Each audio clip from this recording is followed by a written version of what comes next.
சரி நீங்களாச்சும் ஒரு 100 ரூபா கேட்போம். சொல்றா. அப்பல ஒரு 100 ரூபா வேணும் கூட. என்கிட்டயே 1 ரூபாய் இல்லடா. சரி ஓகே விடு. எனக்கே விபத்து அடிக்க பாக்குறியா?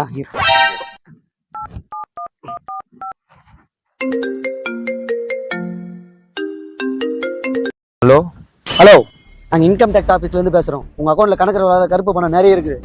இப்போ அதுக்கு எங்களுக்கு கணக்கு சொல்கிறீங்களா இல்லை உங்கள் வீட்டுக்கு ரைடுக்கு வந்து உங்களை அரெஸ்ட் பண்ணட்டுமா? சார், என்கிட்ட கருப்பு பணமா எதுவும் இல்லை சார். வெறும் 20 ரூபாய் தான் சார் இருக்குது.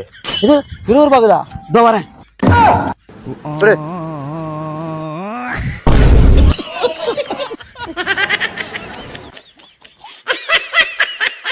இது நீ இருக்கும் நெஞ்சமடி கண்மணி, இன்று யாரடிச்சு வெண்முதடி கண்மணி, ஒரு வீடு கட்டி வச்சிருந்தேன் கண்மணி.